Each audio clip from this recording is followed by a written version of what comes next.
നമസ്കാരം. ന്യൂസ് ബ്രേക്സിലേക്ക് വിശദമായി ഞാൻ ഉന്മേഷ് ശിവരാമൻ. യുവതീ പ്രവേശനത്തിൽ നിലപാട് വ്യക്തമാക്കാതെ സർക്കാർ.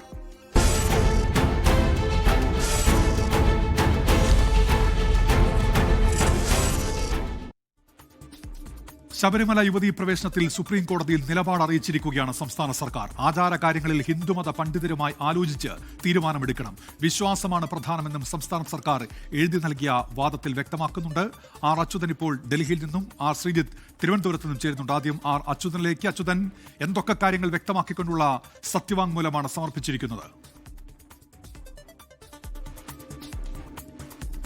ഉന്മേഷ്, ശബരിമല യുവതി പ്രവേശനവുമായി ബന്ധപ്പെട്ട സുപ്രീം കോടതിക്ക് മുൻപിലുള്ള 7 ഭരണഘടനാ വിഷയവുമായി ബന്ധപ്പെട്ട ചോദ്യങ്ങളിലാണ് ഇപ്പോൾ സംസ്ഥാന സർക്കാർ ആ മറുപടി എഴുതി നൽകിയിരിക്കുന്നത്. അതിൽ പ്രധാനമായും ചൂണ്ടിക്കാട്ടുന്ന കാര്യങ്ങൾ, ഏതൊരു മതാചാരത്തെക്കുറിച്ചുള്ള ജുഡീഷ്യൽ റിവ്യൂ നടത്തുന്നതിന് മുൻപ് ആ മതത്തിലെ പ്രശസ്തരായ അല്ലെങ്കിൽ അതിൽ പാണ്ഡിത്യമുള്ള മതപണ്ഡിതന്മാരുമായും പ്രശസ്തരായ സാമൂഹ്യ പരിഷ്കർത്താക്കളുമായി കൂടിയാലോചന നടത്തണം. അതിനുശേഷം അവരുടെ തീരുമാനങ്ങൾ പരിഗണിച്ചുകൊണ്ട് ഒരു സ്വതന്ത്രമായി തന്നെ ഇക്കാര്യത്തിൽ തീരുമാനമെടുക്കണം, കോടതികൾ തീരുമാനമെടുക്കണം എന്നുള്ളതാണ് ഇതിൽ സംസ്ഥാന സർക്കാർ അറിയിച്ചിരിക്കുന്ന വാദങ്ങളിൽ ഏറെ പ്രധാനപ്പെട്ട ഒരു കാര്യം എന്നുള്ളത്. മറ്റൊന്ന്, ഈ മതവിഭാഗത്തിൽപ്പെടാത്ത ഒരാൾക്ക് ആ മതവിഭാഗത്തിന്റെ ആചാരത്തെ ചോദ്യം ചെയ്യാൻ മതിയായ താല്പര്യമുണ്ടെന്ന് കണക്കാക്കാൻ കഴിയില്ല. പക്ഷേ മതപരമായ ആചാരത്തിന്റെ പേരിൽ അതിഗുരുതരമായ മനുഷ്യാവകാശ ലംഘനമാണ് ഉണ്ടാകുന്നതെങ്കിൽ അവിടെ മതവിഭാഗത്തിൽപ്പെടാത്ത വ്യക്തിക്ക് ചോദ്യം ചെയ്യാം എന്നും സംസ്ഥാന സർക്കാർ ഇന്നിപ്പോൾ കോടതിയിൽ എഴുതി നൽകിയിരിക്കുന്ന വാദങ്ങളിൽ പറയുന്നുണ്ട്. അനുച്ഛേദം 25 പ്രകാരമുള്ള വിശ്വാസ സ്വാതന്ത്ര്യം നിരുപാധികമല്ല. ഒരാളുടെ വിശ്വാസം മറ്റൊരാളുടെ വിശ്വാസ സ്വാതന്ത്ര്യത്തെ ലംഘിക്കുന്നതാകരുത് എന്ന കാര്യവും സർക്കാർ അറിയിക്കുന്നുണ്ട്. കൂടാതെ ഒരു പ്രത്യേക മതാചാരം മതത്തിന്റെ അവിഭാജ്യ ഘടകമാണോ എന്നത് തീരുമാനിക്കേണ്ടത് ആ മതസമൂഹം അതിനെ അങ്ങനെയാണോ കണക്കാക്കുന്നത് എന്നത് പരിശോധിച്ചുകൊണ്ടായിരിക്കണം എന്നതും സംസ്ഥാന സർക്കാർ ഇതിൽ അറിയിക്കുന്നു. രാജ്യത്തെ നിയമത്തെ അവഹേളിക്കുന്നതോ പൊതുനയത്തിന് സാമൂഹിക മാന്യതയ്ക്കോ വിരുദ്ധമായ ഒരു കാര്യത്തെ മതാചാരം എന്ന നിലയിൽ അംഗീകരിക്കാൻ കഴിയില്ല. അതിലൊരു പരോക്ഷമായ ചില കാര്യങ്ങൾ ആ ഒരു വാദത്തിൽ സംസ്ഥാന സർക്കാർ ഉന്നയിക്കുന്നുണ്ട്. അതായത് രാജ്യത്തെ നിയമത്തെ അവഹേളിക്കുന്ന തരത്തിലുള്ള ഒരു തരത്തിലുള്ള കാര്യത്തെയും വിരുദ്ധമായ ഒരു കാര്യത്തെയും അത് മതാചാരം എന്ന നിലയിൽ അംഗീകരിക്കാൻ കഴിയില്ല എന്ന കാര്യം സർക്കാർ അറിയിക്കുന്നുണ്ട്. ഒപ്പം തന്നെ ഇക്കാര്യത്തിൽ ശബരിമല ക്ഷേത്രത്തിന്റെ കാര്യത്തിലെ മുൻ അനുഭവങ്ങൾ എന്താണ് ഉണ്ടായത്, ആ അനുഭവങ്ങൾ, സ്ത്രീകൾ ഉൾപ്പെടെയുള്ള ഭക്തരുടെ പ്രതികരണങ്ങൾ, മതപണ്ഡിതന്മാർ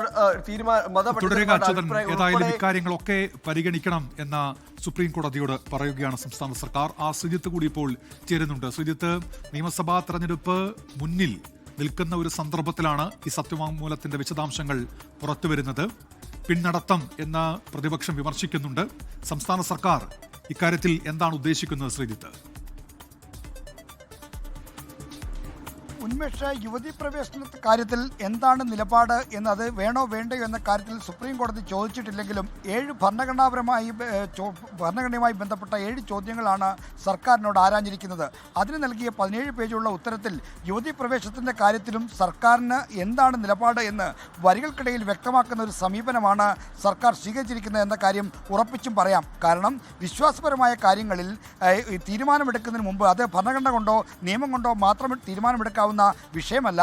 മറിച്ച് ആ മതവുമായി ബന്ധപ്പെട്ട കാര്യങ്ങൾ പാണ്ഡിത്യമുള്ള ആളുകളും ഒപ്പം തന്നെ മറ്റ് വിദഗ്ധരുമായി ഇരുന്ന് ഉള്ള ഒരു കമ്മിറ്റി, ഒരു സമിതി ചർച്ച ചെയ്ത് അവർ നൽകുന്ന നിർദ്ദേശമനുസരിച്ച് കോടതിക്ക് ഉചിതമായ തീരുമാനമെടുക്കാം എന്ന കാര്യമാണ് സർക്കാർ ചൂണ്ടിക്കാണിക്കുന്നത്. അപ്പോൾ യുവതീ പ്രവേശനത്തിന്റെ കാര്യത്തിൽ യുവതീ പ്രവേശനം എന്നത് ശബരിമലയുമായി ബന്ധപ്പെട്ട ഒരു ആചാരമാണെന്നും ആ ആചാരത്തിന്റെ കാര്യത്തിൽ നിയമപരമായ കാര്യങ്ങൾ തീരുമാനമെടുക്കുന്നതിന് മുമ്പ് ഒരു എക്സ്പെർട്ട് കമ്മിറ്റിയിൽ നിന്ന് അഭിപ്രായം തേടുന്നതാണ് നല്ലതെന്നും അതിനുശേഷം കോടതി തീരുമാനമെടുക്കുന്നതാണ് നല്ലതെന്നും പറയുമ്പോൾ യുവതീ പ്രവേശന കാര്യത്തിലും തങ്ങൾക്കുള്ള സമീപനം എന്താണ് എന്ന കാര്യമാണ് സർക്കാർ വരികൾക്കിടയിലൂടെ വ്യക്തമാക്കുന്നത്. 2007 VS സർക്കാരിൻ്റെ കാലത്താണ് ഇങ്ങനെ ഒരു നിലപാട് സർക്കാർ സ്വീകരിച്ചത്. എന്നാൽ 2016 ഒന്നാം പിണറായി സർക്കാരിൻ്റെ കാലത്ത് ലിംഗനീതിയെ അനുകൂലിക്കുന്ന അല്ലെങ്കിൽ ലിംഗസമത്വത്തിൻ്റെ കാഴ്ചപ്പാടിൽ നിന്നുകൊണ്ടുള്ള ഒരു സമീപനം, യുവതീ പ്രവേശനത്തെ അനുകൂലിക്കുന്ന ഒരു സമീപനം സർക്കാർ സ്വീകരിച്ചു. പിന്നീട് സുപ്രീം കോടതി വിധി വന്നപ്പോൾ 2 യുവതികളെ ശബരിമലയിൽ കയറ്റുന്ന അടക്കമുള്ള നടപടികളുമായി സർക്കാർ മുന്നോട്ട് പോയി. ആ തെറ്റുകളെല്ലാം അല്ലെങ്കിൽ ആ വിശ്വാസി സമൂഹത്തിൻ്റെ കാഴ്ചപ്പാടിൽ നോക്കുമ്പോൾ ആ വിശ്വാസി പൊതുസമൂഹത്തിന് തെറ്റായി തോന്നിയ കാര്യങ്ങളെല്ലാം സർക്കാർ തിരുത്തുകയാണ്. 2019 തന്നെ ആ തിരുത്തലിൻ്റെ സൂചനകൾ നൽകിയിരുന്നു. ലോക്സഭാ തെരഞ്ഞെടുപ്പിൽ കനത്ത തോൽവിയേറ്റപ്പോൾ ഇപ്പോൾ അത് ഈ നിയമസഭാ തെരഞ്ഞെടുപ്പിന് മുന്നിൽ വെച്ച് നേരിട്ട് ഒരു ഉത്തരം പറഞ്ഞില്ലെങ്കിലും വരികൾക്കിടയിലൂടെ യുവതീ പ്രവേശത്തെ ആചാര സംരക്ഷണത്തെ അനുകൂലിക്കുന്ന ഒരു സമീപനത്തിലേക്ക് സർക്കാർ വന്നിരിക്കുന്നു എന്ന് വേണം മനസ്സിലാക്കാൻ. ശ്രീജിത്ത്, തീർച്ചയായും ഇതിനൊരു രാഷ്ട്രീയമുണ്ടല്ലോ. കാരണം അന്ന് ലോക്സഭാ തെരഞ്ഞെടുപ്പിലുണ്ടായ വലിയ തിരിച്ചടിയിൽ നിന്ന് സർക്കാരും ഒപ്പം CPIയും ഇടതുപക്ഷവും ഒക്കെ പഠിച്ച വലിയ പാഠമുണ്ട്. അതിന്റെ കൂടി പശ്ചാത്തലത്തിൽ വേണമല്ലോ ഇപ്പോഴത്തെ നിലപാടിനെ കാണാൻ. പക്ഷെ അപ്പോഴും ഒരു വഴുതൽ നിലപാടെന്നല്ലേ ഇതിനെ വിശേഷിപ്പിക്കാൻ കഴിയൂ ശ്രീജിത്ത്? ഉന്മേഷ വിശ്വാസപരമായ കാര്യങ്ങളിൽ രാഷ്ട്രീയമായ തിരിച്ചടി നേരിട്ടപ്പോൾ കമ്മ്യൂണിസ്റ്റ് സമീപനം, പുരോഗമന സമീപനം ഉപേക്ഷിച്ചു എന്ന വിമർശനം സർക്കാരിന് തീർച്ചയായും നേരിടേണ്ടി വരും. സർക്കാർ ഇപ്പോൾ തന്നെ നേരിടേണ്ടി വരുന്നുണ്ട്. എന്നാൽ ആ കാര്യത്തിൽ പാടെ തങ്ങളുടെ നിലപാടിൽ നിന്ന് വ്യതിചലിച്ചു എന്ന് വരുത്താതെ സുപ്രീം കോടതി ചോദിച്ച ചോദ്യങ്ങൾക്കുള്ള ഉത്തരത്തിലൂടെ ഭംഗ്യന്തരേണ അതിനുള്ള മറുപടി, ആ നിലപാട് വ്യക്തമാക്കിയാണ് സർക്കാർ ചെയ്തിരിക്കുന്നത്.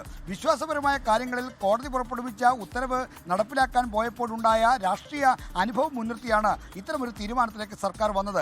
അത് ആ അനുഭവം എന്ന് പറഞ്ഞാൽ 2017-18 കാലത്ത് വന്ന സുപ്രീം കോടതി വിധി നടപ്പിലാക്കാൻ പോയി 2 യുവതികളെ ശബരിമലയിൽ കയറ്റി ബിന്ദു അമ്മിണിയെയും കനകദുർഗയെയും ശബരിമലയിൽ ദർശനം നടത്താൻ സർക്കാർ സ്പോൺസേഡ് പരിപാടിയാണെന്ന് വിമർശനം ഉയർന്നു.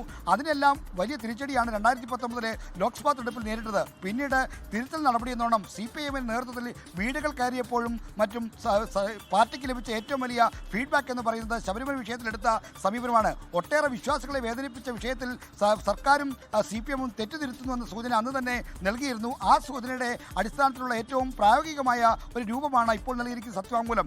ഇനി ഈ കേസുമായി ബന്ധപ്പെട്ട വാദപ്രതിവാദങ്ങൾ നടക്കുന്ന ഘട്ടത്തിലും സർക്കാരിന് കൂടുതൽ നിലപാട് വ്യക്തമാക്കേണ്ടി വരും. ആ ഘട്ടത്തിലായിരിക്കാം ഒരുപക്ഷെ യുവതീ പ്രവേശത്തെ നിങ്ങൾ അനുകൂലിക്കുന്നുണ്ടോ പ്രതികൂലിക്കുകയാണോ എന്ന ചോദ്യത്തിന് ഉത്തരം നൽകേണ്ടി വരുന്നത്. എങ്കിൽ പോലും ഇപ്പോൾ ചോദിച്ച ഭരണഘടനാപരമായ ചോദ്യങ്ങൾക്കുള്ള മറുപടിയിലും ആചാര സംരക്ഷണത്തിനൊപ്പം നിൽക്കുന്ന യുവതീ പ്രവേശത്തെ എതിർക്കുന്ന സമീപനം സർക്കാരിനുണ്ട് എന്ന് വ്യക്തമാക്കുന്ന പരാമർശങ്ങളുണ്ട്. അങ്ങനെ വ്യാഖ്യാനം ചെയ്യാവുന്ന പരാമർശങ്ങളുണ്ട്. അതുവഴി ഒരു രാഷ്ട്രീയമായ ഒരു രക്ഷപ്പെടൽ, രാഷ്ട്രീയമായ ഒരു രക്ഷാപ്രവർത്തനം സർക്കാർ നടത്തുന്നു. എന്നാൽ അത് ഒരു പുരോഗമന വീക്ഷണത്തിൽ നിന്നോ കമ്മ്യൂണിസ്റ്റ് സങ്കല്പത്തിൽ നിന്നോ ഉള്ള വഴുതലായി വേണമെങ്കിൽ കണക്കാക്കുക തന്നെ ചെയ്യാം. അച്യുതൻ കൂടി ചേരുന്നുണ്ട്. അച്യുതന് 7 പ്രധാനപ്പെട്ട മറുപടി വാദങ്ങളാണല്ലോ എഴുതി നൽകിയിരിക്കുന്നത്. നേരിട്ട് യുവതീ പ്രവേശനവുമായി ബന്ധപ്പെട്ടുള്ള നിലപാട് പറച്ചിലല്ലോ അത്. അതിൽ പ്രധാനപ്പെട്ടത് ഏതാണ് അച്യുതൻ?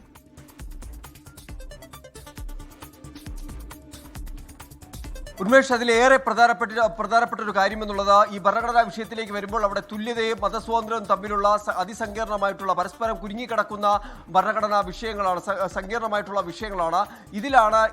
ഇതിലെന്താണ് എന്നുള്ളതാണ് നമുക്ക് ഏറെ ശ്രദ്ധേയമായ കാര്യം.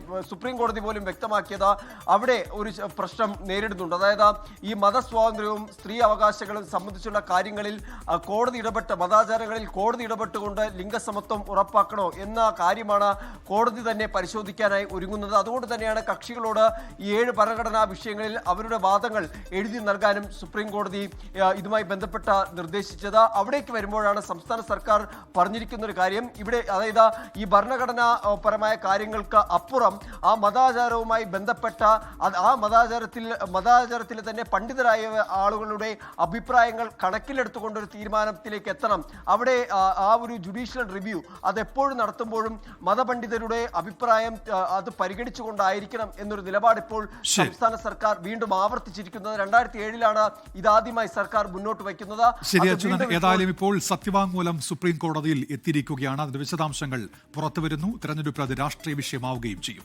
കൊല്ലം കരുനാഗപ്പള്ളിയിൽ ജാമ്യത്തിലിറങ്ങിയ ഗുണ്ടാ നേതാവ് അലുവ അതുലിനെ പട്ടാപ്പകൽ വെട്ടിക്കൊന്ന കേസിൽ 3 പേരെ തിരിച്ചറിഞ്ഞു. കൃത്യത്തിൽ നേരിട്ട് പങ്കെടുത്ത ബ്ലാക്ക് വിഷ്ണു, ആഷിഖ് ഹുസൈൻ എന്നിവരെ പ്രതി ചേർത്ത് കരുനാഗപ്പള്ളി പോലീസാണ് ഇപ്പോൾ കേസ് രജിസ്റ്റർ ചെയ്തിരിക്കുന്നത്. കണ്ടാൽ അറിയാവുന്ന 2 പേരെ കൂടി പ്രതിപട്ടികയിൽ ചേർക്കും. പ്രതികളുടെ സുഹൃത്ത് അനീറിനെ കൊലപ്പെടുത്താൻ ശ്രമിച്ചതിന്റെ വൈരാഗ്യമാണ് ഈ ആക്രമണത്തിന് കാരണം എന്നാണ് എഫ്ഐആറിലുള്ളത്. സൂര്യഗായത്രി കൊല്ലത്തുനിന്ന്. സൂര്യ, വിവരങ്ങൾ എന്തൊക്കെയാണ്?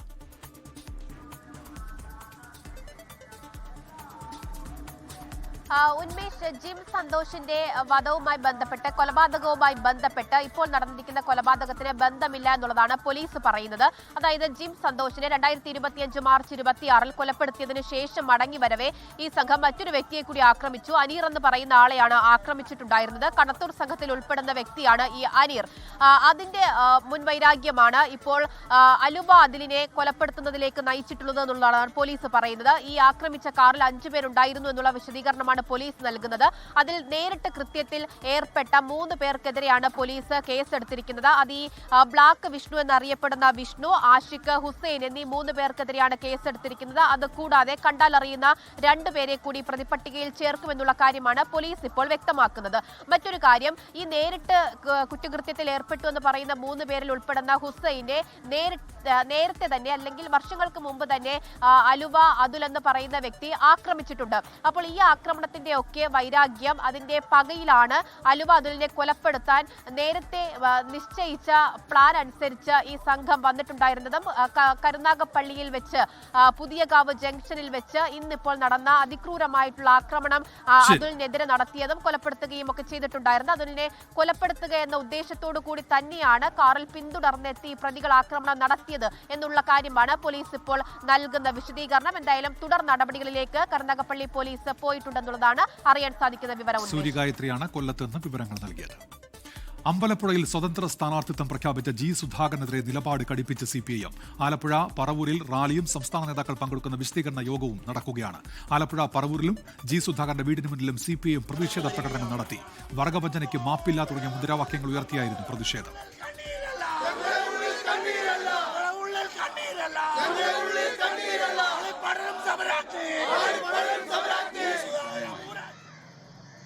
കമ്മ്യൂണിസ്റ്റ് പാർട്ടി ഓഫ് ഇന്ത്യ മാർക്സിന്റെ പാർട്ടി കോൺഗ്രസ് തീരുമാനിച്ചു 75 വയസ്സ് പ്രായമായാൽ സ്റ്റേറ്റ് കമ്മിറ്റിയിൽ നിന്നും മറ്റു ഉത്തരവാദപ്പെട്ട സ്ഥാനങ്ങളിൽ നിന്ന് ഒഴിവായി തുടർന്നും പാർട്ടിയെ സേവിക്കണം.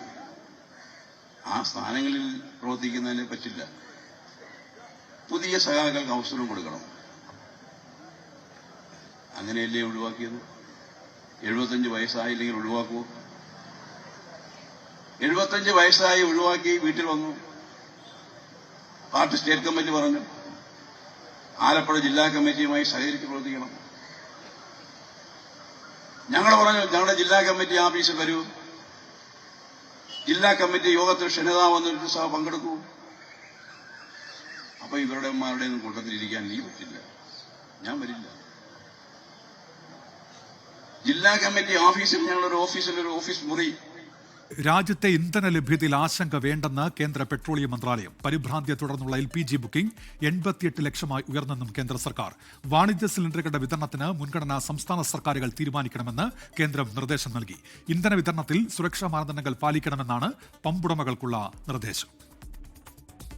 രാജ്യത്ത് കഴിഞ്ഞ ദിവസം മാത്രം 88 ലക്ഷം LPG ബുക്കിംഗുകളാണ് ഉണ്ടായത്. ഇത് പരിഭ്രാന്തി മൂലം ഉണ്ടായതെന്നാണ് കേന്ദ്ര സർക്കാർ വാദം. രാജ്യത്ത് ഇന്ധന പ്രതിസന്ധി ഇല്ലെന്നും റീറ്റെയിൽ ഔട്ട്ലെറ്റുകളിൽ പെട്രോളും ഡീസലും ആവശ്യത്തിന് ലഭ്യമാണെന്നും പെട്രോളിയം മന്ത്രാലയം വ്യക്തമാക്കി. रिटेल आउटलेट्स पर कोई ड्राई आउट रिपोर्ट नहीं है. सफिशिएंट पेट्रोल और डीजल अवेलेबल है. हम अपनी आवश्यकता के अनुसार पर्याप्त पेट्रोल और डीजल देश में उत्पादन करते हैं और इसीलिए हमें कोई इंपोर्ट की भी आवश्यकता नहीं है. ഇതിനു പുറമെ ഇന്ധന വിതരണത്തിൽ കൃത്യമായ സുരക്ഷാ മാനദണ്ഡങ്ങൾ പാലിക്കണമെന്ന് പമ്പുകൾക്ക് പെട്രോളിയം മന്ത്രാലയം നിർദ്ദേശം നൽകി.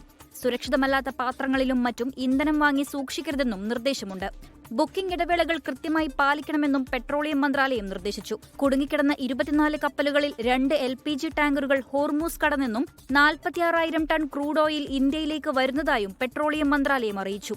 കരിഞ്ചന്ത തടയാൻ രാജ്യത്തിന്റെ വിവിധ ഭാഗങ്ങളിൽ പരിശോധന തുടരുകയാണ്. അതിനിടെ പഞ്ചാബ് ബർണാല ജില്ലയിൽ പാചകവാതക സിലിണ്ടറിനായി കാത്തുനിന്ന വയോധികൻ മരിച്ചു. 2 മണിക്കൂറോളം കാത്തുനിന്നതോടെ ഷഹന ഗ്രാമത്തിലെ ഭൂഷൺ കുമാർ മിത്തൽ കുഴഞ്ഞു വീഴുകയായിരുന്നു. 24 ഡൽഹി. നോക്കാം നിയമസഭാ തെരഞ്ഞെടുപ്പ് വാർത്തകൾ.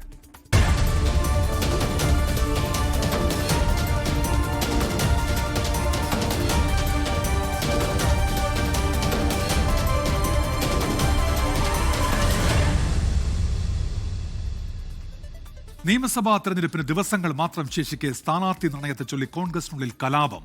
കണ്ണൂർ സീറ്റിൽ മത്സരിക്കണമെന്ന കടുത്ത നിലപാടിൽ ഉറച്ചു നിൽക്കുകയാണ് കെ സുധാകരൻ. സുധാകരനുമായി ഫോണിൽ സംസാരിച്ച രമേശ് ചെന്നിത്തല കടുത്ത നിലപാടിലേക്ക് പോകരുത് എന്ന് അഭ്യർത്ഥിച്ചു. അതിനിടെ കോന്നിയിൽ അടൂർ പ്രകാശനായും പോസ്റ്ററുകൾ പ്രത്യക്ഷപ്പെട്ടു.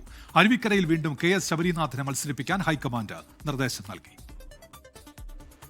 കണ്ണൂർ നിയമസഭാ സീറ്റ് വേണമെന്ന ആവശ്യത്തിൽ ഉറച്ചു നിൽക്കുന്ന കെ സുധാകരൻ തീരുമാനമാവാതെ ചർച്ചകൾക്കായി ഡൽഹിയിലേക്കില്ലെന്ന സൂചനയാണ് നൽകുന്നത്. സുധാകരനുമായി ഫോണിൽ സംസാരിച്ച രമേശ് ചെന്നിത്തല കടുത്ത നിലപാടിലേക്ക് പോകരുതെന്നും പരസ്യ പ്രതികരണങ്ങൾ ഒഴിവാക്കണമെന്നും നിർദ്ദേശിച്ചു. എംപിമാർ മത്സരിക്കുന്ന കാര്യത്തിൽ ഇതുവരെ അന്തിമ തീരുമാനം എടുത്തിട്ടില്ലെന്നാണ് ഹൈക്കമാൻഡ് നിലപാട്. High-Command is not giving any decision yet because he's not only MP but he is a working committee member also. So the party will take a decision. എംപിമാർ മത്സരിക്കേണ്ടതില്ലെന്ന് കോൺഗ്രസ് നേതാക്കളായ രാജ്മോഹൻ ഉണ്ണിത്താനും കെ ബാബുവും പ്രതികരിച്ചു. പ്രതിപക്ഷ നേതാവ് വി.ഡി. സതീശന്റെ ഓഫീസിന് മുന്നിലടക്കം എറണാകുളം ജില്ലയിലെ വിവിധയിടങ്ങളിൽ കെ സുധാകരന് വേണ്ടി പോസ്റ്ററുകളും ഫ്ലെക്സുകളും പ്രത്യക്ഷപ്പെട്ടു.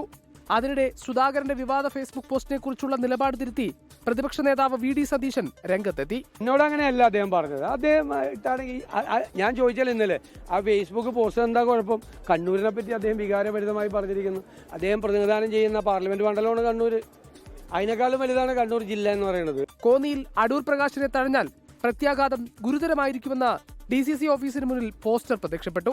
അതേസമയം അരുവിക്കരയിൽ KS ശബരിനാഥിനെ വീണ്ടും മത്സരരംഗത്തിറക്കാൻ ഹൈക്കമാൻഡ് നിർദ്ദേശം നൽകിയിട്ടുണ്ട്. സ്ഥാനാർത്ഥി പട്ടിക പുറത്തു വരാനിരിക്കെ നേതാക്കളുടെ വ്യക്തിപരമായ താൽപര്യങ്ങൾ കോൺഗ്രസിനെ കടുത്ത പരീക്ഷണങ്ങളിലേക്കാണ് നയിക്കുന്നത്.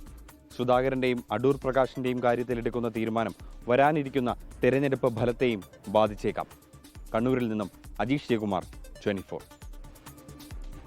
പിന്നാക്ക വിഭാഗങ്ങളെ കോൺഗ്രസ് പരിഗണിക്കുന്നില്ലെന്ന വിമർശനവുമായി ശിവഗിരി മഠാധിപതി സ്വാമി സച്ചിദാനന്ദ. തോൽക്കുന്ന സീറ്റുകളിൽ മാത്രമാണ് ഈഴവർ ഉൾപ്പെടെയുള്ളവരെ പരിഗണിക്കുന്നതെന്നാണ് വിമർശനം. കെ സുധാകരൻ, അടൂർ പ്രകാശ് തുടങ്ങിയവർ നേതൃനിരയിലേക്ക് വരാൻ അർഹതയുള്ളവരാണെന്നും സ്വാമി സച്ചിദാനന്ദ പറഞ്ഞു. അതേസമയം വെള്ളാപ്പള്ളി നടേശനെ SNDP യോഗം ജനറൽ സെക്രട്ടറി സ്ഥാനത്ത് നീക്കം ചെയ്ത വിധി ശിവഗിരി മഠം സ്വാഗതം ചെയ്തു. ആർ ശങ്കർ മുഖ്യമന്ത്രിയായി വർഷങ്ങൾക്ക് ശേഷവും പിന്നാക്ക വിഭാഗങ്ങളിൽ നിന്ന് മറ്റൊരു മുഖ്യമന്ത്രി ഉണ്ടായിട്ടില്ലെന്നാണ് ശിവഗിരി മഠാധിപതിയുടെ വിമർശനം. മുല്ലപ്പള്ളി രാമചന്ദ്രൻ, അടൂർ പ്രകാശ്, കെ സുധാകരൻ തുടങ്ങിയവരെല്ലാം നേതൃനിരയിലെത്താൻ യോഗ്യതയുള്ളവർ. കാലങ്ങളായി പിന്നാക്ക വിഭാഗങ്ങളെ പരിഗണിക്കുന്നത് തോൽക്കുന്ന സീറ്റുകളിൽ മാത്രമെന്നും മഠാധിപതി വിമർശിക്കുന്നു. രാഹുൽ ഗാന്ധി ശിവഗിരി വന്നപ്പോൾ പിന്നോക്ക ജനവിഭാഗങ്ങൾ തഴയപ്പെടുന്നതും ഞാൻ ശ്രദ്ധയപ്പെടുത്തി ഒരു നിവേദനം അദ്ദേഹത്തിന് കൊടുക്കുകയുണ്ടായി. 2 പേജ് നീണ്ടു നിന്ന നിവേദനം ജയിക്കുന്ന സീറ്റുകളിൽ അധസ്ഥിത പിന്നോക്ക ജനവിഭാഗങ്ങൾക്ക് മതിയായ പ്രാതിനിധ്യം നൽകി അവരെ സഹായിക്കും എന്നുള്ളതാണ് ഞങ്ങളുടെ വിശ്വാസം. കെ കരുണാകരന്റെയും ആന്റണിയുടെയും സർക്കാരിന്റെ കാലത്ത് കൃത്യമായ പരിഗണനയുണ്ടായെന്നും ശിവഗിരി മഠം ഓർമ്മപ്പെടുത്തുന്നു. അതേസമയം SNDP ജനറൽ സെക്രട്ടറി സ്ഥാനത്ത് നിന്ന് വെള്ളാപ്പള്ളി നടേശനെ നീക്കം ചെയ്ത ഹൈക്കോടതി നടപടി ശ്രീനാരായണ ഭക്തർക്ക് ആശ്വാസം നൽകുന്നതാണെന്നും സ്വാമി സച്ചിദാനന്ദ പറഞ്ഞു. 24 തിരുവനന്തപുരം. ഇപ്പോൾ വരുന്നൊരു വാർത്ത, സംസ്ഥാനത്തെ പാചകവാതക പ്രതിസന്ധിയുമായി ബന്ധപ്പെട്ട് വാർ റൂം പ്രവർത്തനം ആരംഭിച്ചു എന്നുള്ളതാണ്. സിവിൽ സപ്ലൈസ് കമ്മീഷണറേറ്റിലാണ് ഈ വാർ റൂം സജ്ജമാക്കിയിരിക്കുന്നത്. ഓയിൽ കമ്പനികളുമായി മുഖ്യമന്ത്രിയും ഭക്ഷ്യമന്ത്രിയും യോഗം ചേർന്നു. കരിഞ്ചന്തയും പൂഴ്ത്തിവെപ്പും തടയാൻ സ്ക്വാഡുകൾ രൂപീകരിച്ച് പരിശോധന തുടങ്ങിയെന്നുള്ള ഏറ്റവും പുതിയ വിവരമാണ് ഇപ്പോൾ തിരുവനന്തപുരം ബ്യൂറോ അറിയിക്കുന്നത്. ന്യൂസ് ബ്രേക്സിലേക്ക് തിരികെ നോക്കാം ചില വാർത്തകൾ ചുരുക്കത്തിൽ. കേരളമടക്കമുള്ള 5 സംസ്ഥാനങ്ങളിലെ തെരഞ്ഞെടുപ്പ് തീയതികൾ നാളെയോ മറ്റന്നാളോ പ്രഖ്യാപിച്ചേക്കും. പ്രധാനമന്ത്രിയുടെ ബംഗാൾ, അസം സന്ദർശനങ്ങൾ പൂർത്തിയായതിനു പിന്നാലെ തീയതി പ്രഖ്യാപിക്കാൻ സാധ്യത. പാലക്കാട് കൈക്കൂലി കേസിൽ GST ഉദ്യോഗസ്ഥർക്ക് കൂട്ട സ്ഥലം മാറ്റം. എൻഫോഴ്സ് സ്ക്വാഡിലുള്ള 15 ഉദ്യോഗസ്ഥരെ മലപ്പുറത്തേക്ക് സ്ഥലം മാറ്റും. മന്ത്രി PA മുഹമ്മദ് റിയാസ് ദേശീയപാത 66-ൽ റോഡ് ഷോ നടത്തിയ വാഹനത്തിന് ഫിറ്റ്നസ് സർട്ടിഫിക്കറ്റ് ഇല്ലെന്ന BJP വാദം പൊളിയുന്നു. റോഡ് ഷോ നടത്തിയ വാഹനത്തിന്റെ രേഖകൾ 24-ന് പുറത്തുവന്നത് ജനുവരി 13-ന് ഫിറ്റ്നസ് ഫീസ് അടച്ച രേഖകൾ.